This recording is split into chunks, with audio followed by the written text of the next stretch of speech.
ಆತ್ಮೀಯ H16 news ಅರ್ಥಾತ್ ಸೀತಾರಾಮ್ ನ್ಯೂಸದ ವೀಕ್ಷಕರೇ, ನಾನು ನಿಮ್ಮವ ಎಂ ಆಯುಧ ಮಲ್ಲಪ್ಪ ಜೊತೆ ಅವರು. ತಾವು ಈಗ ಸುದ್ದಿಗಳ ಲೋಕಕ್ಕೆ ಎಂಟ್ರಿ ಹೊಡಿತಾ ಇದ್ದೀರಿ.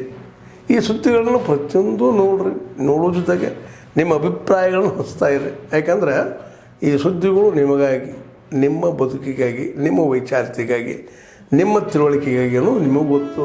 ಜೊತೆಗೆ ನಮಗೂ ನಿಮ್ಮೊಂದಿಗೆ ಇದೊಂದು ಮಾತಾಡುವಂಥ ಜೊತೆಗೆ ಸುದ್ದಿಗಳನ್ನು ಬಿಡುವಂಥ ಕೆಲಸ.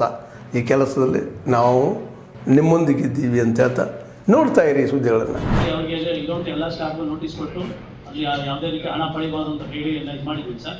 ಮತ್ತು ಅವ್ರು ಯಾರು ನಾವು ಹಣ ಪಡೆದಿರೋಂಥ ಹೇಳಿಕೆಯನ್ನು ಕೊಟ್ಟಿದ್ದಾರೆ ಸರ್. ಮತ್ತು ಸರ್ ಈಗ ಪ್ರತಿ 3 ತಿಂಗಳಿಗೊಮ್ಮೆ ಅಲ್ಲಿ ಇರೋವಂಥ ಎಲ್ಲ ಸ್ಟಾಫ್ನ ಚೇಂಜ್ ಮಾಡ್ತಾ ಇದ್ದೀವಿ ಸರ್. ಇಲ್ಲಿ ರಿಪೋರ್ಟ್ ಕಳಿಸಿಲ್ಲ ನೀವು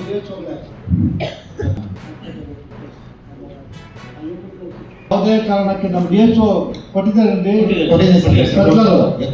ಆಚೆ ಯಾವುದೇ ಕಾರಣಕ್ಕೆ ಜನಗಳಿಗೆ ಆಚೆ ತಗೊಳ್ಳಂಗಿಲ್ಲ. ಇಲ್ಲ ಸರ್, ಎಲ್ಲ ವ್ಯವಸ್ಥೆ ಮಾಡಿದ್ದೀವಿ ಸರ್. ಆಚೆ ಚೀಟಿ ಬರ್ಕೊಡಂಗಿಲ್ಲ, ಅಲ್ಲೇ ಕೊಡ್ಬೇಕು ನೀವು. ಆಮೇಲೆ ಬಂದವ್ರನ್ನ ಪ್ರೀತಿಯಿಂದ ಟ್ರೀಟ್ ಮಾಡಿ ಸರ್. ಮಾಡ್ತಾ ಇದ್ದೀವಿ ಸರ್. ಒಂದು ಕಾಲದಲ್ಲಿ SN ಹಾಸ್ಪಿಟಲ್ ಅಂತ ಎಂತ ಫೇಮಸ್ ಗೊತ್ತಾ ಸರ್? 82 ನಾನು ಇಲ್ಲೇ ಇದ್ದೆ ಸರ್, ಕೋಲಾರಲ್ಲಿ ಓದ್ತಾ ಇದ್ದೆ. ನನ್ನ ತಮ್ಮನೂ SN ಹಾಸ್ಪಿಟಲ್ ಸೇರ್ತಿದ್ದೆ ಸರ್. ಆ ಕಾಲದಲ್ಲಿ ಎಷ್ಟು ಫೇಮಸ್ ಗೊತ್ತು. ಇವಾಗ ಯಾಕೆ ಎಂಕರೇಜಿಂಗ್ ಪ್ರೈವೇಟ್ ಹಾಸ್ಪಿಟಲ್ಸ್ ಜಾಸ್ತಿ ಇದೆ, ಅಲ್ಲಿ ಪ್ರೈವೇಟ್ ಇದೆಯಾ? ಇದೆ ಸರ್. ಅದಕ್ಕೆ ಎಂಕರೇಜ್ಮೆಂಟ್ ಸರ್. ನಾನು ಅಲ್ಲಿ ಹೋಗ್ತಾರೆ ಜನರು ತೊಂದರೆ ಆಗುತ್ತೆ ಡಾಕ್ಟ್ರೆ. ಇಲ್ಲ ಸರ್, ನಾವು ಸರ್ವಿಸ್ ಕೊಡ್ತಾ ಯು ಶುಡ್ ಮಾನಿಟರ್. ನೀವು DHO ಅವಾಗ ಮುಟ್ಬೇಕು, ವಿಸಿಟ್ ಮಾಡ್ತೀವಿ ಸರ್. ವಿಸಿಟ್ ಬುಕ್ ಸೈನ್ ಹಾಕ್ಬೇಕು, ತಿಂಗಳು ಹೋಗ್ಬೇಕು. ಬರೀ ಕೋಲಾರ ಮಾತ್ರ ಎಲ್ಲ ಕಡೆ ದುಡ್ಬೇಕು ಸರ್. ಎಸ್ ಸರ್, ಹೋಗ್ತಾ ಇದ್ದೀವಿ ಸರ್. ಬೇರೆ ಡಾಕ್ಟರ್ಸ್ ಎಷ್ಟಿದ್ದಾರೆ ಕೋಲಾರಲ್ಲಿ? ಸರ್ ಎಲ್ಲ ಕ್ಲೋಸ್ ಮಾಡಿದೆ ಸರ್, 150 ಜನ. ಬಂಗಾರಪೇಟೆ ಇಲ್ಲಿ ಇದ್ದಾಗ ಇಲ್ಲೂ ಮಾಡಿಸಿ ಬಂದು ಎಷ್ಟು ಜನ ಡಾಕ್ಟರ್ ಇದ್ದಾರೆ ಸರ್?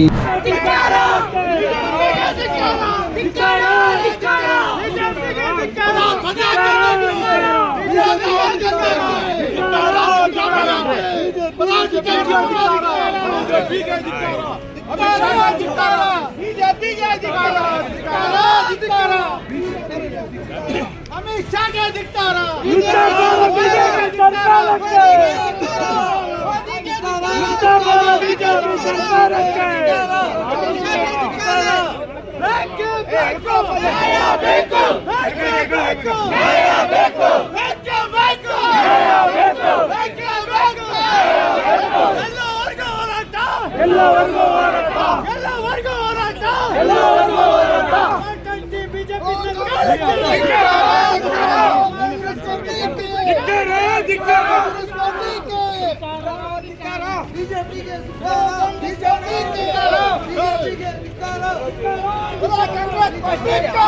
ಏಪ್ರಿಲ್ನಲ್ಲಿ ಚುನಾವಣೆ ನಡೀಬೋದು. ಅದ್ರ ಜೊತೆಯಲ್ಲೇ ಜಿಲ್ಲಾ ಪಂಚಾಯತಿ, ತಾಲೂಕ್ ಪಂಚಾಯತಿ ಕೂಡ ಚುನಾವಣೆ ನಡೀಬೋದು. ಆ ಕಾರಣಕ್ಕಾಗಿ ನಾವು ಇವತ್ತು ನಮ್ಮ ಗ್ರಾಮದಲ್ಲಿ ನಾವೆಲ್ಲ ಕೂಡ ಸೈನಿಕರ ರೀತಿ ಎಚ್ಚೆತ್ಕೊಂಡು ಯುದ್ಧಕ್ಕೆ ತಯಾರಾಗಬೇಕು ಅಂತಕ್ಕಂಥ ಮಾತಾಡೋದಕ್ಕೆ ಇವತ್ತು ನಾನು ಕ್ಯಾಲ್ನೂರು ಗ್ರಾಮಕ್ಕೆ ಬಂದಿದ್ದೇನೆ. ನಾವೆಲ್ಲ ಕೂಡ ಇವತ್ತು ಭಾರತೀಯ ಜನತಾ ಪಕ್ಷದ ಜೊತೆ ಗುರುತಿಸ್ಕೊಂಡಿದ್ದೇವೆ.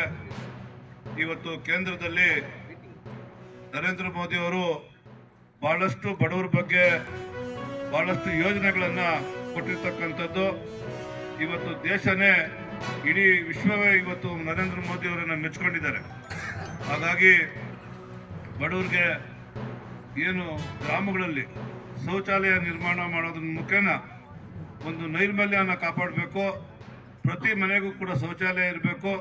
ಪ್ರತಿ ಮನೆಗೂ ಕೂಡ ಜಲಜೀವನ್ ಮಿಷನ್ ಮುಖಾಂತರ ಕುಡಿಯೋ ನೀರನ್ನ ಕೊಡೋದ್ರ ಮುಖಾಂತರ ಪ್ರತಿ ಮನೆಗೂ ಕೂಡ ನೀರು ಕೊಡುವಂಥ ಕೆಲಸನ ನರೇಂದ್ರ ಮೋದಿಜಿಯವರು ಮಾಡಿರ್ತಕ್ಕಂಥದ್ದು.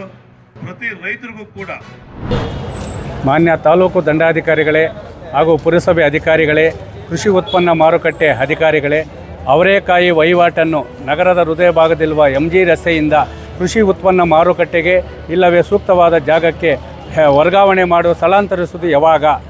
ಆ ಒಂದು MG ರಸ್ತೆಯಲ್ಲಿ ಜನಸಾಮಾನ್ಯರಿಗೆ ರೈತರಿಗೆ ಆಗುತ್ತಿರುವ ಸಮಸ್ಯೆಗಳಿಗೆ ಅಂತ್ಯ ಯಾವಾಗ ಹೇಳ್ತೀರಾ? ಪ್ರತಿ ವರ್ಷ ಅವರೇಕಾಯಿ ಏನು ಅವಕಾಶ ಪ್ರಾರಂಭವಾಗ್ತದೆ, ಪ್ರಾರಂಭವಾದಾಗ ಈ ಒಂದು ಎಮ್ ಜಿ ರಸ್ತೆಯಲ್ಲಿ ವ್ಯಾಪಾರಸ್ಥರು ಏನು ವ್ಯಾಪಾರ ವಹಿವಾಟು ಮಾಡ್ತಾ ಇರ್ತಾರೆ.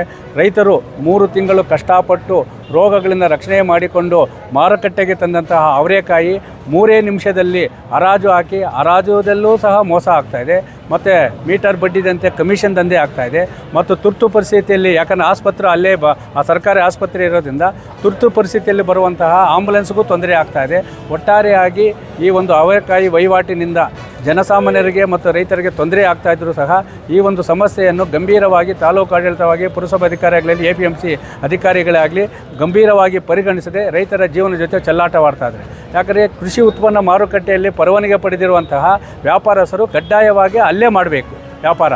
ಅವರು ರಾಜಕೀಯ ವ್ಯಕ್ತಿಗಳ ಒತ್ತಡ ಇದೆ, ನಮಗೆ ಬೆಂಬಲ ಇದೆ ಅಂತೇಳಿ ನೇರವಾಗಿ ಈ MG ರಸ್ತೆಯಲ್ಲಿ ಮಾಡುವ ಮುಖಾಂತರ ಪ್ರತಿ ವರ್ಷ ಟ್ರಾಫಿಕ್ ಜಾಮ್ ಆಗ್ತಾನೆ ಇರ್ತದೆ, ರೈತರಿಗೆ ಸಮಸ್ಯೆ ಆಗ್ತಾನೆ ಇರ್ತದೆ.